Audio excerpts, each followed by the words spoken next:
Live on national TV, Jasmine Crockett exposed a shocking connection involving Trump, Melania, and foreign donors, leaving Karoline stunned.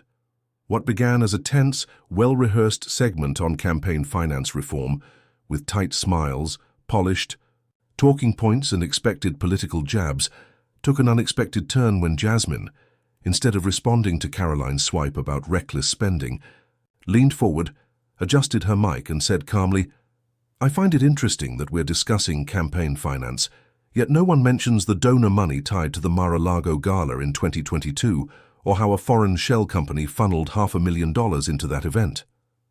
Melania Trump was hosting, and the room fell into a deep, unsettling silence, not the typical TV silence where producers scramble and hosts rush to fill the gap, but the kind that freezes everything in disbelief. Karoline blinked once, twice, her mouth opening slightly before shutting again. "You want to repeat that?" The host, an older man with a calm radio voice, finally asked, attempting to break the tension. Jasmine didn't flinch. "I said the money was traced to a Beijing-linked holding group called Sable Bay Consulting, the same group whose executive board attended that private dinner at Mar-a-Lago. Two of them aren't even U.S. citizens, and one is under quiet investigation in Europe for laundering." The silence spread beyond the panel, the control room, the newsroom, the crew in the back. Everyone stopped moving. The cameraman, usually unshakable, instinctively zoomed in. Karoline leaned in, voice taut. "That's a reckless accusation." Jasmine raised an eyebrow. "Is it reckless if I have documents signed by a Trump legal aid authorizing the payments, or just inconvenient?" For a moment, no one spoke. Karoline's composure cracked, her chin dipped, eyes scanning the desk as if searching for a lifeline, fingers fumbling with a pen she hadn't touched before. The host cleared his throat. "All right, let's stay on topic." Jasmine cut. In sharply, "I am on topic. This is campaign finance. This is exactly what it looks like when billionaires influence elections through backdoor channels, and no one talks about it because the names are too big, too powerful." Karoline finally found her voice, but it lacked its usual edge. "That's not verified. You're throwing bombs without evidence." Jasmine was ready.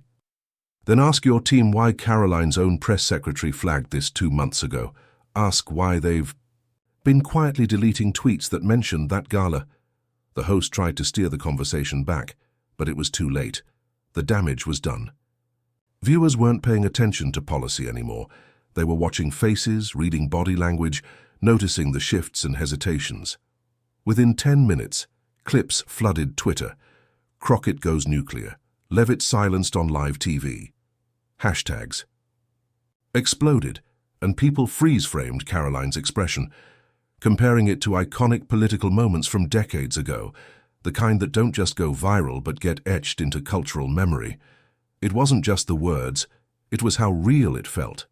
No handlers, no earpieces, just two people at a table, one with a secret, the other refusing to keep it hidden. But that explosive moment had roots. 3 days earlier, Jasmine Crockett sat alone in her small DC office long after her staff had gone home. Her staff had left for the night. Jasmine sat alone, jacket off, sleeves rolled up, eyes fixed on the folder on her desk for nearly an hour. The man who handed it to her gave no name, just credentials, a clipboard, and a quiet warning. "You didn't get this from me." She hadn't even asked how he got past security. That question could wait.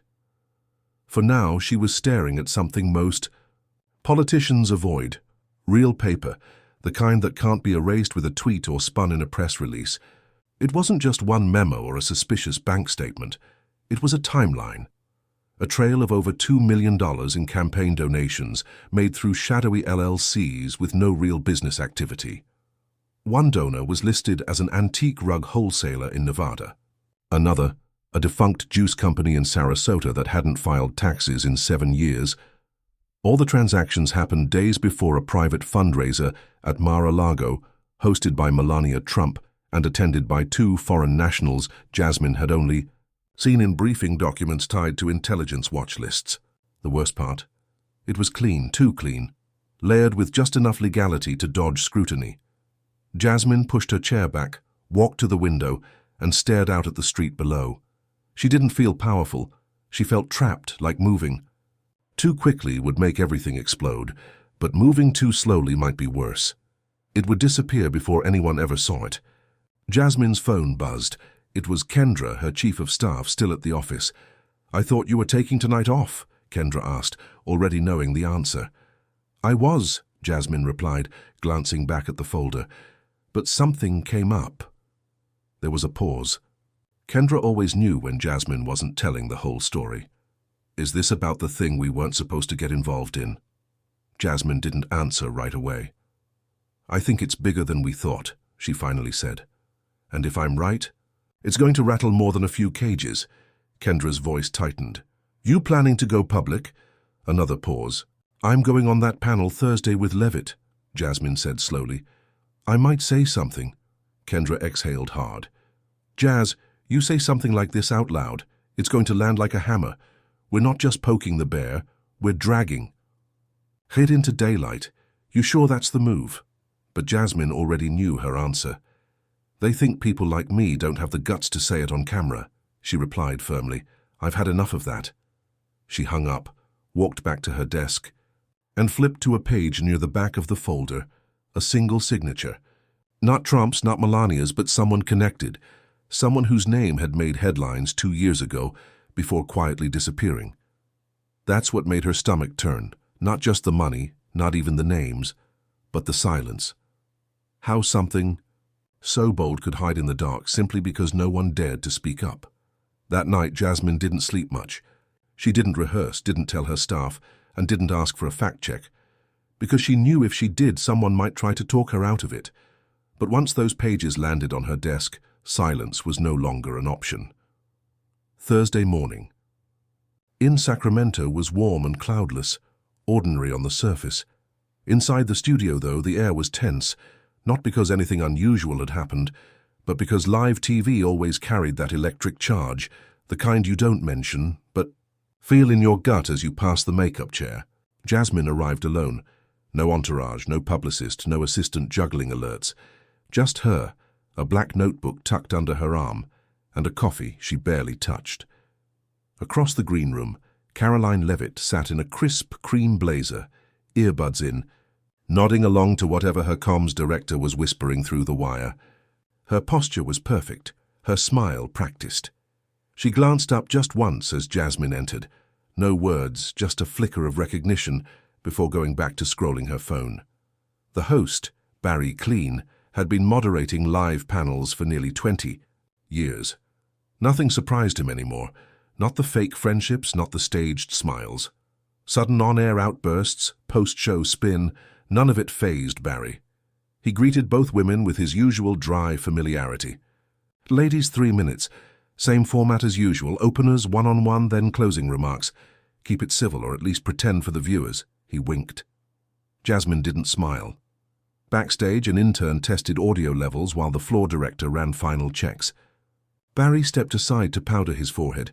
Karoline rehearsed a talking point about democratic hypocrisy on budget spending, and Jasmine sat silently, eyes fixed on the floor, flipping through her notebook with deliberate slowness. No one asked what she was looking at. The panel producer, Claire, leaned in from the wing. "You're good on mic, Jasmine. If you want to hit healthcare hard, do it early. Karoline's coming in hot on that."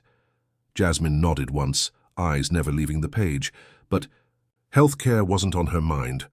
She was thinking about the gala photo buried at the bottom of her folder, the one showing a handshake between a man from Shenzhen and someone who once served on Trump's campaign finance committee. The photo had been taken on the back patio at Mar-a-Lago. Champagne, crisp suits, gold trim on the table reflecting sunlight. No one had ever asked who paid for that table. A stagehand signaled 1 minute. Barry took his seat at the center of the stage. Karoline slid smoothly into her chair, smiling as the cameras powered up, and Jasmine followed, placing her notebook beside her. She didn't open it. Instead, she looked directly into the camera. Not nervous, not calm, but something in between, like standing on the edge of a cliff, knowing it's too late to turn back, but also knowing your voice might just echo if you yell loud enough. The director's voice crackled through the earpieces. "And we're live in 5, 4, 3, 2. The theme music faded. Barry launched into the intro. Graphics danced across the screen, and suddenly it was all happening. Another live debate, another morning of talking heads and split-screen arguments. For most viewers it was routine, but behind the scenes nobody knew Jasmine had a different plan. Karoline opened with her usual fire, hit the budget, hit border policy, threw in a jab about democratic spending. Losing touch with the usual script, Barry gave Jasmine the floor. She smiled once, almost like muscle memory. "Karoline," she said, casually, "you're great at talking about spending, unless we're talking about private money laundering through political galas." Karoline blinked. The room didn't react immediately, but Jasmine could feel the shift. She had cracked the surface. Crew members exchanged glances. One producer dropped her pen, and Barry looked up from his notes. The live mic was still on, and once the red light was on, there was no turning back. Jasmine didn't raise her voice. She didn't need to. The words did all the work. Karoline's expression didn't collapse at once. It changed in pieces, brows twitching in confusion, her mouth opening as if to interrupt, but no words came out. Then an attempt to regain control as she turned toward the host, looking for an escape. None came. "Could you clarify that?" Barry asked, trying to sound neutral, though his voice betrayed the tension. Jasmine nodded. "Absolutely. I'm referring to the private fundraising gala held on April 23, 2022 at Mar-a-Lago. A guest list of 7,249 donations were processed within 6 days of that night, all under $250,000, none traceable to legitimate U.S. businesses." Karoline straightened in her chair, lips pressed thin. "That's nonsense. That's not verified by any credible source." Jasmine cut in. "Actually, your own party's Financial Oversight Committee opened a quiet internal review last fall. You should check your inbox, or better yet, ask your communications director why they sent an internal memo urging staff to avoid any mention of foreign-connected contributions." "I've seen it." The control room fed Barry a note through his earpiece. He sat up straighter and adjusted his tie. "We weren't made aware of any of these claims before the broadcast," he said quickly. Jasmine turned to him. "You weren't supposed to be." A hush spread over the panel like a slow-moving fog. One of the producers mouthed, "Cut to commercial." But Barry didn't flinch. He knew the clip was already being recorded by hundreds of DVRs and screen grabs. Cutting away now would only fuel the storm. Karoline finally found her voice. "These are unsubstantiated, borderline slanderous. You're throwing accusations like it's performance art." Jasmine shrugged. "Then sue me." The silence that followed wasn't awkward. It was the kind people lean into. "You're implying the former president and first lady knowingly participated in illegal campaign finance activity," Karoline added, her voice brittle. "I'm not implying anything," Jasmine replied. "I'm stating what's already written, signed, sealed, and reviewed by 2 legal analysts who used to work for your own administration." At that, leaning forward, Barry asked, "Do you have those documents with you?" Jasmine tapped her notebook once. "I didn't come here to wave paper. I came because silence has a cost, and I'm done letting people pretend money. Like this just shows up." Karoline's face stayed frozen.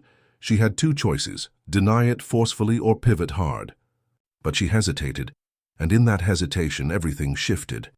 The live comment feed below the stream flooded with messages. Is this real? She came with receipts. What's Karoline looking for? Her dignity. By the time the segment ended, just 2 minutes later, Jasmine had turned the conversation completely. Barry wrapped up the panel as gracefully as he could, thanking both guests. But no one was listening anymore. The screen cut to commercials, but the internet didn't. Within minutes, clips flooded TikTok and hashtags trended. Less than an hour. Later, a still image of Karoline, hand half raised, eyes blinking fast, mouth open but speechless, was posted with the caption, "When you realize she did her homework." At network headquarters, phones rang off the hook.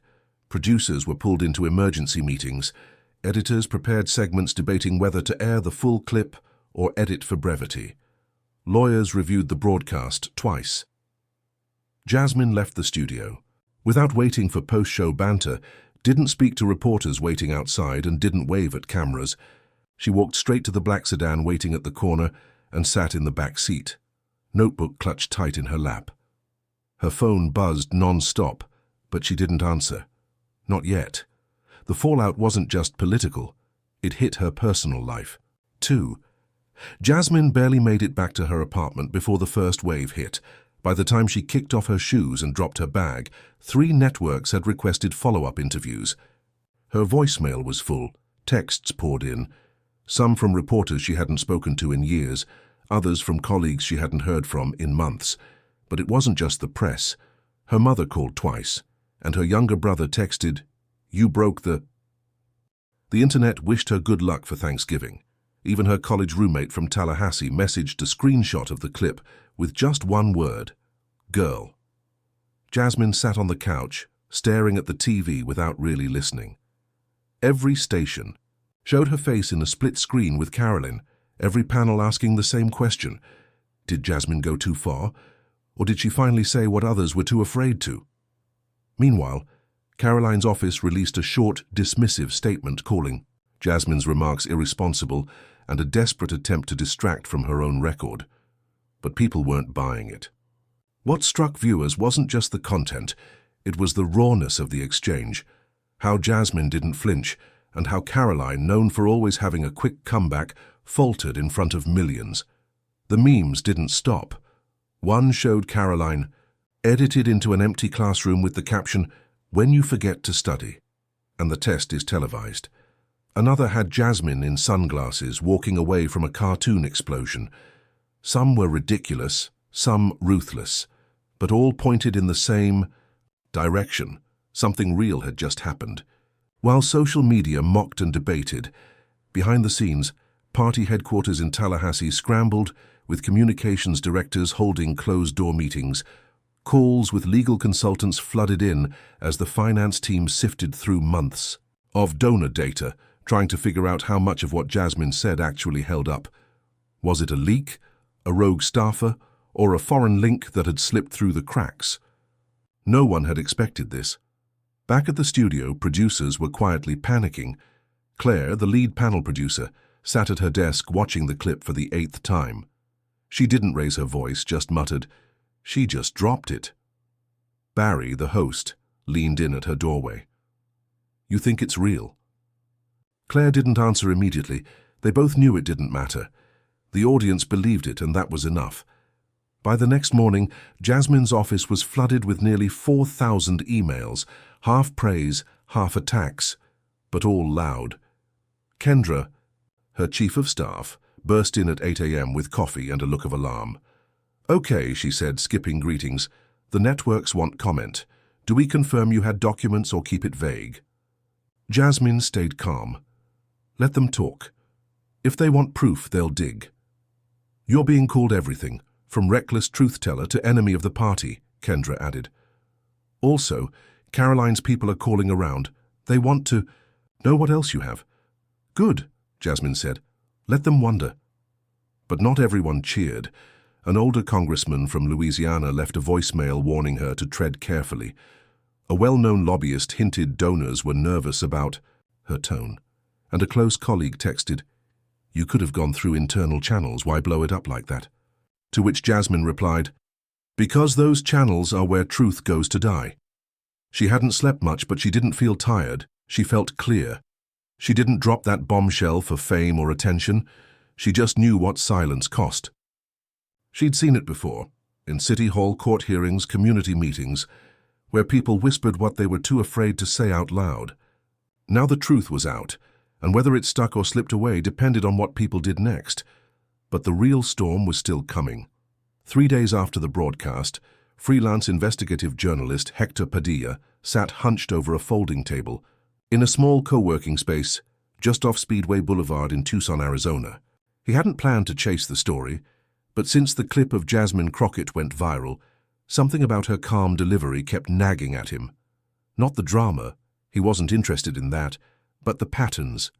What she said lined up too neatly, with a file he'd been building on and off for over a year. It started with one donation, a $210,000 check wired from a Las Vegas-based import company that hadn't shipped anything in nearly a decade. Then came another $195,000 from a car rental, service registered to a vacant lot in Phoenix. Neither company had any political history, yet both made maximum contributions to a super PAC tied to the Trump-aligned Patriot Restoration Coalition. Hector had flagged them before, but editors weren't interested. No hard proof, no smoking gun. That was until Jasmine mentioned Sable Bay Consulting. He hadn't heard the name in months, but the moment she said it, something clicked. He dug back into the archives. Sure enough, Sable Bay appeared briefly in documents from 1850, a 2022 whistleblower case. It was deep, almost invisible, listed as a third-party logistics intermediary for a luxury shipping group based in Macau, which made no sense. No goods, no inventory, just wires and money. That same afternoon, Hector called an old contact, someone who used to work in risk compliance at a regional bank in Santa Fe. "I need eyes on transfers between Sable Bay and any political committees from January to June 2022, Hector said. The voice on the other end was skeptical. "You know, I can't just hand that over," the contact said. "I'm not asking for account numbers," Hector replied. "Just patterns, names, a few flags." The line went silent. An hour. Later, the contact sent a single spreadsheet, sanitized, no client data, but enough to spark a fire. Over a dozen wire transfers appeared, all just under regulatory reporting thresholds, all sent within 72 hours of private events at Mar-a-Lago. One transfer happened just hours before a private dinner Melania reportedly hosted for select international donors. The dates matched Jasmine's timeline, but it didn't stop there. Hector discovered a company called Arbison Global Logistics, linked to the same Macau group. The LLC was registered in Delaware, with a mailbox inside a shared office. Building in Dover. He made some calls, no one there had ever heard of them. The deeper he dug, the stranger it got. The same holding group also donated $60,000 to a community development nonprofit in South Dakota. A group with no online presence, no known programs, and a board made up entirely of former campaign consultants. It was a messy, complicated trail, but very real. Hector knew he had something serious, so he reached out to a small online outlet known for taking risks, the Ledger Wire. They weren't flashy, but they didn't scare easily. He shared everything, and within 24 hours, the outlet published a story titled "Foreign Shadows, the Hidden Donor Trail Behind American Campaign Cash." Jasmine's name was in the first paragraph, along with Sable Bay. The article exploded. Even major networks that had previously tiptoed around her claims had to cover the story. CNN picked it up, so did Reuters, and the Washington Times ran a cautious version. Suddenly, Jasmine's claims weren't just viral, they were verified. Meanwhile, Karoline's office went quiet. No new statements, no rebuttals, just silence. But Hector wasn't done. He knew once the public caught wind of a scandal, the machine behind it didn't stop. It just changed shape. He wanted more, deeper, proof, voices on record, so he booked a flight to Miami. He had a name, a former aide who helped coordinate donor invitations at Mar-a-Lago and was rumored to be unhappy about how she'd been pushed out. While the media chased the money, something else was happening behind closed doors. For 4 straight days, Karoline Leavitt said nothing. She even skipped a planned fundraiser in Des Moines, canceled a podcast appearance, and even Karoline's usually hyperactive social media accounts went silent. No posts, no press, just a void. Inside her Arlington office, the atmosphere was tense. Aides whispered. Phones rang unanswered. Blinds stayed closed. No one knew if Karoline planned to double down or quietly wait for the storm to pass. Then, on a quiet Tuesday morning, she called a meeting. 5 senior staffers packed into the narrow conference room. Karoline walked in wearing a plain grey sweater, her hair pulled back, no makeup. She didn't sit, just stood, holding a folder in one hand and a water bottle in the other. "I'm going to speak publicly today," she said without looking up. Not a denial, not a counterattack, just clarity. Her campaign manager, Seth, sharp and calculated, immediately objected. "You say anything and it validates the claims. We don't need that, this will fade." "It's not fading," she replied, "and I'm not going to pretend I didn't see what I saw." Another aide jumped in. "You don't need to defend yourself. Jasmine made it personal." It's political. Theater. Karoline paused. Maybe, but it worked because it wasn't theater. That moment was real. She meant every word. And I didn't know how to respond. I didn't know what she really knew. Seth sighed.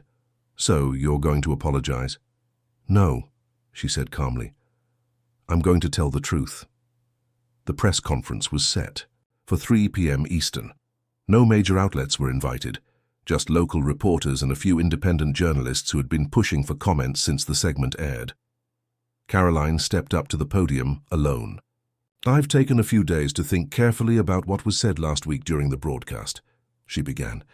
And after reviewing the documents now circulating, yes, some of this caught me by surprise. She looked directly into the camera lens. I was not aware of the depth of financial entanglements linked to that 2022 fundraiser. I wasn't in the room that night. I wasn't part of the planning. But I did defend the integrity of something I didn't fully understand, and that's on me. No deflection, no shifting blame, just plain honesty. A few reporters exchanged surprised glances. Karoline continued, There are systems in place that reward silence, systems that make it easier to look the other way. I won't pretend I've been brave enough to challenge that before, but I am now. Within minutes, her comments were clipped, shared, and reposted. It wasn't an apology. It was a pivot, one that left many wondering what Karoline really knew and what she might say next. Some supporters felt betrayed, while others surprisingly stood by her. Even critics admitted she'd done something rare. She'd acknowledged she didn't have all the answers. Later that evening, Jasmine sat in her living room watching the broadcast. She wasn't smiling, but there was something in her eyes, something close to relief. Kendra, sitting beside her, nudged her shoulder. You think she's being sincere? I don't know, Jasmine said, but I think she finally realized this isn't just about party lines. It's about what kind of person you are when no one's feeding you lines. Karoline didn't follow up with more press conferences or rush to the cameras. She let her statement settle, and people noticed. Her approval ratings dipped, then stabilized. Some hardliners backed away, but new voices, independent voters, first-timers, even a few left-leaning critics, started engaging with her again. Not because they agreed, but because they saw something human in her hesitation. Sometimes the strongest thing a person can do is admit they don't know. But Jasmine knew the truth wasn't done shaking the room. The story didn't fade, it evolved. A month after the broadcast, Jasmine Crockett was invited to speak at a town hall in Fresno, California. There were no cameras, no media frenzy, just folding chairs, low ceilings, and about 60 people, teachers, truck drivers, retirees, students. She didn't bring a slideshow or a rehearsed speech. Instead, she stood behind a worn wooden podium and told the story plainly. Most of the time, she said, truth doesn't come with trumpets. It shows up in manila folders passed quietly in a hallway by someone with tired eyes and a whispered warning. And when it does, you don't always know what to do with it. All you know is if you sit on it too long, it burns. She spoke about the silence in rooms where questions should be asked but aren't, the emails left unanswered because no one wants to be the first to admit there's a problem, and how the system, no matter the party, was built to keep things quiet and moving. The crowd listened closely. No one looked away. This wasn't politics anymore. It was about courage. Jasmine never played the hero or acted like she'd uncovered a massive conspiracy. What she revealed wasn't a scandal. It was a pattern, one that had been accepted, even encouraged, and was hidden behind handshakes and polite dismissals. After her speech, an elderly woman approached her, her voice soft and cracked with age. My husband used to say, the hardest truth to live with is the one you didn't speak when you had the chance. Jasmine nodded, knowing exactly how that felt. Meanwhile, across the country, Hector Padilla's reporting kept making waves. Her second article uncovered more donor connections, this time through an obscure Utah nonprofit that funneled money via consulting fees linked to that same 2022 Mar-a-Lago gala. 2 quiet resignations followed, no press coverage, but Jasmine noticed. Karoline never spoke about the gala again, but her voting shifted. She stopped backing bills that weakened financial oversight of political donations and supported an amendment giving the FEC more enforcement power. Small moves, but Jasmine saw the change. Sometimes accountability doesn't roar. It quietly walks in and starts rearranging the furniture. People began asking questions at other fundraisers, staffers became more careful about donation sources, and a few campaigns even returned suspicious checks. It wasn't a revolution, but it was movement, because the power of truth isn't always in the explosion, it's in the echo. Back in her DC office, Jasmine stared at the now worn folder. That had started it all. She hadn't thrown it away, nor had she framed it. The folder sat quietly on a shelf, nestled between a copy of the Federalist Papers and a childhood photo of her and her sister on a park swing in Dallas. One afternoon, Kendra walked in, holding a stack of mail. "Anything good?" Jasmine asked. "A few letters," Kendra replied, handing her a yellow envelope. "Mostly from folks you rattled." Jasmine smirked. "Then I did it right." Inside the envelope was a handwritten note. "You said what I couldn't. You reminded us that silence isn't neutral. It protects the wrong people. Thank you." No signature, no return address, just a simple reminder that once truth is spoken, it never fully disappears. It ripples, reshapes, and reminds. So what's the life lesson? If you're holding the truth and waiting for the perfect moment, it may never come. Say it anyway. The cost of silence is always heavier than the weight of truth. Silence might protect your position, but it won't protect your soul. And if you ever find yourself at a table where no one's willing to name the lie in the room, be the one who speaks. If this story moved you or made you think twice, share it. Talk about it. Don't let the silence win. And if you haven't yet, subscribe for more stories that say the things most people are too afraid to say.